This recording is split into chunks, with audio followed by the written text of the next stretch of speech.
आज हम इस वीडियो में वैदिक गणित के सूत्र सीरीज का पहला भाग डिस्कस करने जा रहे हैं, जिसमें हम वैदिक गणित के पहले सूत्र से गणित के सवालों को कैसे हल करेंगे पर बात करेंगे।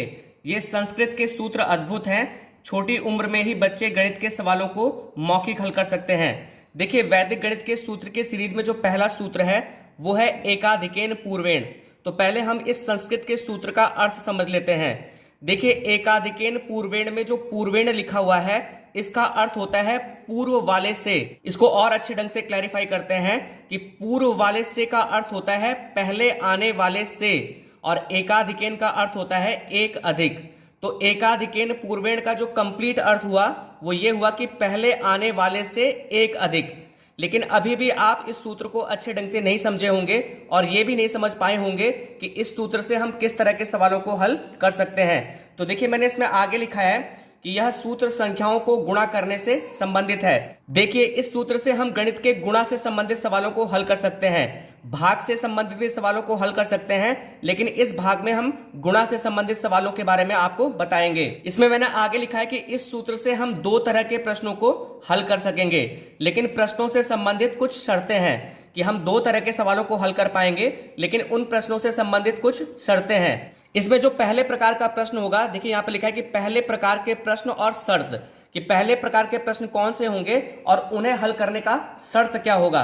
तो देखिए, मैंने यहां पर कुछ उदाहरण लिखे हुए हैं, कुछ गुणा से संबंधित सवाल हैं, जिसमें पहला सवाल है 13 गुणे 17, दूसरा है 26 गुणे 24, तीसरा है 36 गुणे 34, चौथा है 42 गुणे 48। इस तरह से यहां पर और भी सवाल हैं। तो देखिए, ये जो हमने गुणा से संबंधित सवाल लिए हैं इनमें कुछ स्पेसिफिक कैरेक्टर है। वो कैरेक्टर क्या है उसे आप समझ लीजिए। देखिए, मैंने यहाँ पर दो पॉइंट बनाए हैं। इसमें जो पहला पॉइंट है वो ये लिखा है कि दोनों संख्याओं में इकाई के अंक का योग। तो देखिए, जैसे यहाँ पर उदाहरण के तौर पर पहला सवाल है 13 गुणे 17। तो अगर आप इस सवाल में देखेंगे कि इन दोनों अंकों में जिनको आप गुणा करने जा रहे हैं उनमें इकाई के स्थान पर कौन सा अंक लिखा है। तो देखिए, 13 में जो इकाई के स्थान पर जो अंक लिखा है वो है 3, और 17 में जो इकाई के अंक पर जो अंक लिखा है वो है 7। तो अगर आप इन दोनों संख्याओं के इकाई के अंक का योग करेंगे, देखिए यहां पर लिखा है कि दोनों संख्याओं में इकाई के अंक का योग, तो इस संख्या में जो इकाई का अंक है वो है 3 और दूसरी वाली संख्या में जो इकाई का अंक है वो है 7।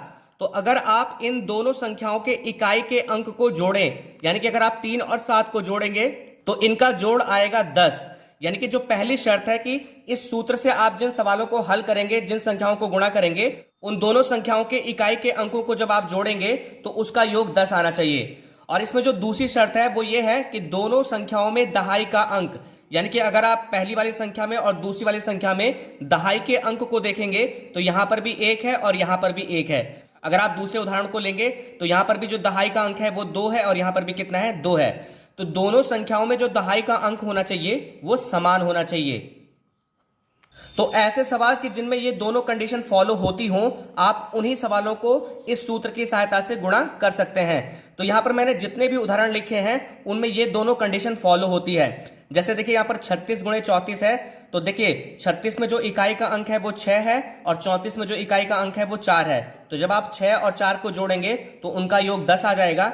और इन दोनों संख्याओं में जो दहाई का अंक है, देखिए इसमें भी 3 है और इसमें भी 3 है, तो इन दोनों संख्याओं में जो दहाई का अंक है वो समान है। तो अगर इस तरह के गुणा संबंधी सवाल आपके सामने होंगे तो आप इस सूत्र की सहायता से उसे हल कर सकते हैं। अब आइए इसमें से हम एक उदाहरण उठा लेते हैं और एकाधिकेन पूर्वेण सूत्र से उसे कैसे आप हल करेंगे उसे आपको समझाते हैं। तो आइए इसमें से एक सवाल ले लेते हैं और उसे एकाधिकेन पूर्वेण सूत्र से हल करते हैं। तो देखिए, जैसे एक सवाल है 36 गुणे 34, तो ये हमने लिख लिया 36 गुणे 34। अब आप क्या करिए, यहां पर दो ग्रुप बना लीजिए। देखिए, मैंने एक लाइन खींच लिया और यहां पर मैंने दो ग्रुप बना लिए। अब देखिए, इन दोनों संख्याओं में जो आपका दहाई का अंक है उसे आप एक तरफ लिख लीजिए और जो इकाई के अंक है उन्हें आप एक तरफ लिख लीजिए। तो देखिए, इन दोनों संख्याओं में जो दहाई का अंक है वो कितना है, इसमें भी 3 है और इसमें भी कितना है, 3 है। तो आपको दो बार अलग अलग नहीं लिखना है। और इन दोनों संख्याओं में जो इकाई का अंक है वो कितना है, देखिए इसमें 6 है और इसमें कितना है, 4 है। तो हम इसको इस तरफ लिख लेंगे 6 और 4। अब देखिए, जो एकाधिकेन पूर्वेण सूत्र था उसमें यह कहा गया था कि पूर्व में आने वाले से एक अधिक, यानी कि पहले आने वाले से एक अधिक। तो देखिए, इन दोनों संख्याओं में जो पहले आने वाला अंक है वो कितना है, यहां पर भी 3 है और यहां पर भी कितना है, 3 है। तो उससे एक अधिक आपको लेना है। तो 3 से एक अधिक कितना हो जाएगा, 4। अब आप इनको गुणा कर लीजिए। तो देखिए, जब आप 3 और 4 को गुणा करेंगे तो यह आ जाएगा आपका 12, और 6 और 4 को जब आप गुणा करेंगे तो कितना आ जाएगा 24।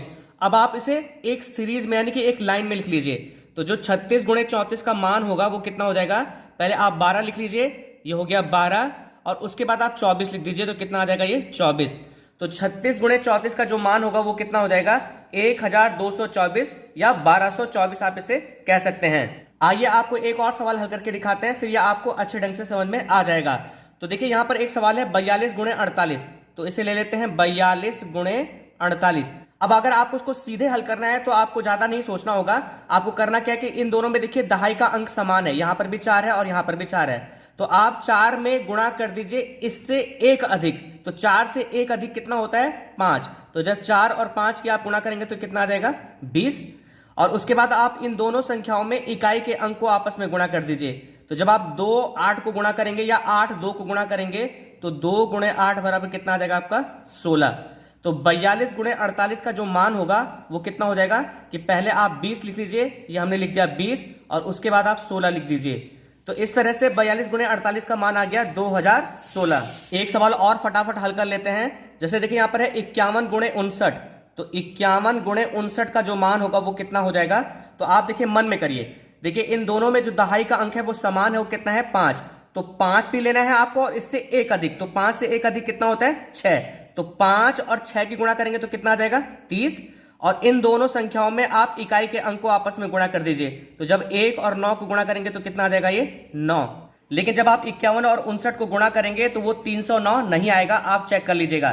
तो देखिए यहां पर आपको ध्यान क्या देना है, जब आपने देखिए यहां पर 36 और 34 को गुणा किया था तो देखिए इसमें जो दहाई का अंक था वो कितना था 3 था, तो आपने इसमें क्या किया कि इसमें एक अधिक किया। तो 3 में जब आप एक अधिक करेंगे तो कितना आ जाएगा 4।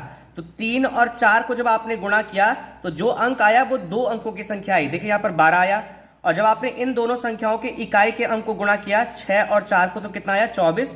यहां पर भी क्या है 2 अंक आए।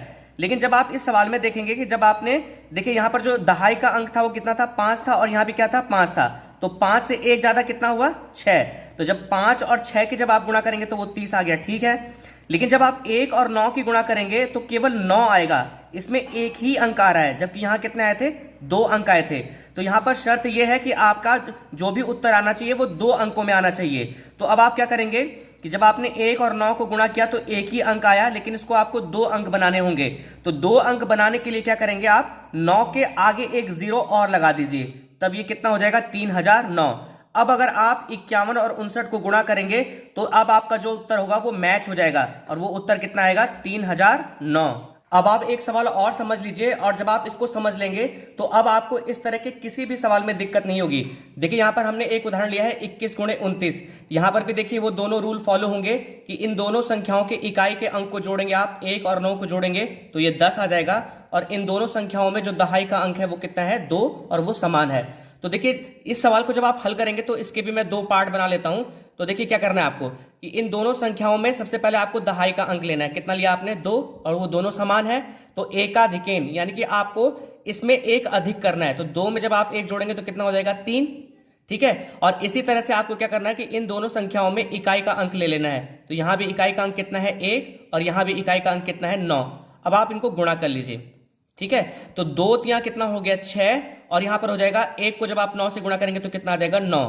तो देखिए इन दोनों का जो गुणनफल होगा वो कितना हो जाएगा। अब देखिए जब आपने इन दोनों को गुणा किया तो वहां भी एक ही अंक आया, और इन दोनों को आपने जब गुणा किया तो यहां पर भी कितना आया एक ही अंक आया। लेकिन आपको इन दोनों का आपको 2 अंक बनाना है। तो अगर आप इसके आगे 0 बढ़ाएंगे तो इससे इस संख्या पे कोई फर्क नहीं पड़ेगा, ये 6 ही आएगा, क्योंकि 0 6 का मतलब 6 ही होता है। और यहां पर भी आपको इसके आगे 0 बढ़ाना होगा। अब देखिए जब हम इनको सीरीज में लिखते हैं, क्रम में लिखते हैं, तो अगर आप इसे लिखेंगे तो कैसे लिखेंगे, तो देखिए इसका मान कितना आया है 06, और इसका मान कितना आया है 09। तो देखिए किसी भी संख्या के आगे 0 का कोई मतलब नहीं होता है, तो आप इसे सीधे क्या लिख सकते हैं 609। अब आप इन दोनों को जब गुणा करेंगे तो आप गुणा करके देख लीजिए उसका उत्तर कितना आएगा 609। तो इस तरह से हमने पहले प्रकार के प्रश्नों को हल किया, और उनकी क्या शर्तें होनी चाहिए वो भी हमने आपको बताया। अब हम आपको बताते हैं कि आप दूसरे तरह के किस तरह के प्रश्नों को हल कर सकते हैं और उनकी शर्त क्या होनी चाहिए। अब देखिए यहां पर हमने लिखा है कि दूसरे तरह के प्रश्न और शर्त। तो अगर आप यहां पर सवाल देख रहे होंगे तो देखिए सबसे पहले में लिखा है 15 का वर्ग, फिर 25 का वर्ग, फिर 35 का वर्ग, फिर 45 का वर्ग, और फिर 55 का वर्ग, यानी कि ये वर्ग से संबंधित सवाल हैं। तो देखिए वर्ग के बारे में मैं आपको बताना चाहूंगा कि वर्ग का मतलब भी गुणा ही होता है। तो 15 का वर्ग का मतलब हुआ 15 गुणे 15, ठीक है। यहां पर 25 का वर्ग का मतलब हुआ 25 गुणे 25। अब देखिए यहां पर जो हमने पिछले सवाल किए थे वो रूल भी फॉलो होगा और एक नया रूल और आपको देखने को मिलेगा। तो देखिए यहां पर क्या है कि जब आपने 15 का वर्ग किया तो इसका मान हुआ 15 गुणे 15। तो देखिए अगर आप इन दोनों संख्याओं में इकाई के अंकों को जोड़ेंगे तो देखिए यहां पर 5 और 5 को आपने जोड़ा तो कितना आएगा 10, और दहाई के जो अंक है यहां पर भी दहाई का अंक है और यहां पर भी जो दहाई का अंक है वो समान है, कितना है 1 है। तो ये पिछले तरह का सवाल बन गया। अगर आप यहां पर 25 के वर्ग को देखेंगे तो इसका मतलब हुआ 25 गुणे 25। तो यहां पर भी जो इकाई के अंकों का योग है 5 और 5 का योग जो होगा वो कितना होगा 10, और 2 यहां पर क्या है जो दहाई के अंक है वो समान है। लेकिन इसी के साथ में यहां पर एक नया रूल और फॉलो हो रहा है कि आप ये जितने संख्याओं का वर्ग देख रहे होंगे इसमें सब में जो इकाई के अंक हैं वो 5 ही है। यानी कि इस सूत्र से जो वर्ग संबंधी सवाल आप हल करेंगे उसके लिए शर्त यह है कि आप उन्हीं संख्याओं का वर्ग निकाल पाएंगे जिनमें इकाई का अंक कितना हो 5 हो। देखिए सब में 5 है। अब आपको इसको पिछले ही सूत्र से या जो पिछला रूल था आपका उसी से आपको इसको हल करना है। तो देखिए जब आप 15 और 15 की गुणा करेंगे या अगर आप 25 और 25 की गुणा करने जा रहे हैं तो कैसे करेंगे। तो देखिए यहां पर कितना है कि इन दोनों में जो दहाई का अंक है वो भी 2 है और यहां पर भी कितना है 2 है। तो आपको 2 को लेना है और इससे एक अधिक, तो 2 से एक अधिक कितना हो गया 3, इनको आपस में गुणा कर लीजिए। और इसमें जो इकाई का अंक है और इसमें जो इकाई का अंक है इसे आप आपस में गुणा कर लीजिए। तो 5 और 5 को हमने आपस में गुणा कर लिया। तो देखिए जब आप 2 और 3 की गुणा करेंगे तो 6 आ जाएगा और 5 और 5 की गुणा करेंगे तो कितना आ जाएगा 25। अब देखिए इन दोनों को जब आपने गुणा किया तो उसमें 1 अंक आया और इन दोनों को जब आपने गुणा किया तो इसमें 2 अंक आया। तो यहां पर तो ठीक है बात, लेकिन यहां पर 2 अंक नहीं आए तो आप आगे 0 बढ़ा सकते हैं, लेकिन बढ़ाने का कोई मतलब नहीं है, वो मैं आपको ऊपर बता चुका हूं। तो कुल मिलाकर जो उत्तर आ गया वो कितना आ गया, आप इसको एक लाइन में लिख लीजिए। तो यहां से जो फाइनली आपका आ गया कि 25 का वर्ग बराबर 25 गुणे 25 और बराबर कितना आ जाएगा 6 2 5 625। तो मैं आशा करता हूं कि इस वीडियो के माध्यम से वैदिक गणित का जो पहला सूत्र था एकाधिकेन पूर्वेण वो आप अच्छी तरह से समझ गए होंगे। बस आप खूब प्रैक्टिस करिए, अपने बच्चों को खूब सारा प्रैक्टिस करवाइए और जितना ज्यादा प्रैक्टिस करेंगे उतना ज्यादा आपको इस तरह के सवालों को हल करने में कोई दिक्कत नहीं होगी, क्योंकि मैथ्स का ही फॉर्मूला है कि practice makes a man perfect. जितना ज्यादा अभ्यास करेंगे उतना ज्यादा आप गणित में निपुण होते जाएंगे। अगर आपको ये वीडियो पसंद आया तो आपसे निवेदन है कि इस वीडियो को लाइक शेयर कॉमेंट जरूर करें, चैनल को सब्सक्राइब करें ताकि वैदिक गणित के जो और भी सूत्र हैं जिनसे संबंधित हम वीडियो बनाएंगे उसकी नोटिफिकेशन आपको प्रॉपरली मिल जाए। वीडियो देखने के लिए आप सभी लोगों का बहुत बहुत धन्यवाद।